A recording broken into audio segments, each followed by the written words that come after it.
Dari tadi yang sambutan nggak ada yang makin mengatur, betul nggak? Padahal ketika soal penceramah, pembicara, kalau sebenarnya marah-marah, betul nggak? Datanglah suara itu ke kamar Kinasuha. Ketika Kinasuha mau tidur dalam keadaan bingung, Kinasuha,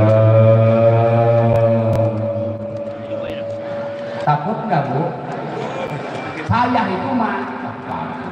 Nah, kalau kamu pengen tahu Nasuha, kenapa mayit saya begitu penuh darah dan nanah Nasuha? Dulu saya dipanggil penceramahkan saya, dulu dipanggil saya pengajian ke satu kampung Nasuha.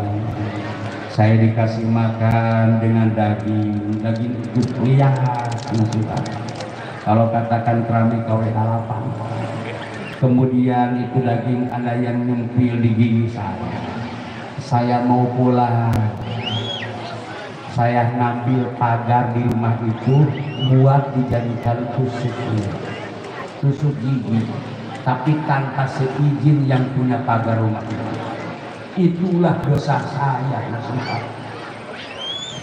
Begitu mendengar penjelasan dari suara itu, Kinasuha langsung kaget luar biasa. Kata Kinasuha, cuma ngambil potongan sedikit bambu yang jadi pagar di rumah itu dijadikan tusuk gigi, begitu di jero kubur, di alam kubur dosanya. Apalagi saya yang tiap ada yang meninggal saya ambil kain kafannya, tiap perempuan menjemur celana dalamnya saya ambil. Disitulah Kinasuha nangis sejadi-jadinya. Dari situ Kinasuha tobat yang benar-benar tobat. Makanya ada dikatakan taubatan nasuha. Hadirin rahimakumullah, ketika kita Allah Subhanahu wa taala jadikan kita orang yang beriman, katakan Allah jadikan kita orang yang pandai ibadah, melihat tetangga kita yang tidak ibadah, melanggar kita teman kita yang suka itu suka itu, jangan lantas dalam hati dan ucapan kita, oh itu ahli neraka. Belum tentu, betul nggak? Belum tentu. Belum tentu. Kenapa? Banyak ahli surga. Maksud saya banyak ahli pendosa masuk surga. Kenapa? Di ujung hayatnya bisa taubat. Dan tidak sedikit ahli ibadah masuk neraka. Kenapa? Di ujung hayatnya dan ibadahnya sombong. Kena iblis juga itu. Masya Allah. Iblis itu bukan tidak berakidah bapak-bapak. Tahu Allah. Iblis itu mentarbiyah malaikat. Iblis itu mendoseni malaikat berapa ratus tahun di surga. Bukan tidak berakidah iblis itu.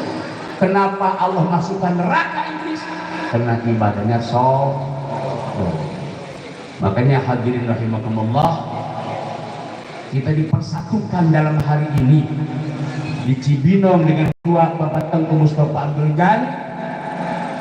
Satu orang Aceh berkumpul di sini, berbagai pekerjaan, berbagai jabatan, tetapi satu adalah kita la ilaha illallah Muhammadur Rasulullah.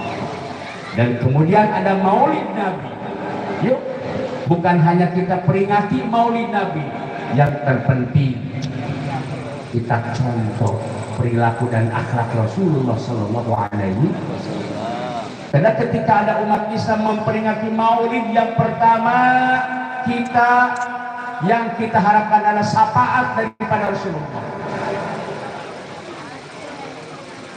Orang bejat sekalipun, orang banyak dosa sekalipun, kalau mendapatkan syafaat dari baginda Nabi Rasulullah SAW bakal selamat. Amin. Dan kita harus yakin seyakin-yakinnya bapak-bapak, nanti di akhirat nanti amal ibadah kita tidak akan bisa menyelamatkan kita kecuali dengan syafaat baginda Nabi besar Muhammad. Oh, ibadah apa? Salat kita. Mampukah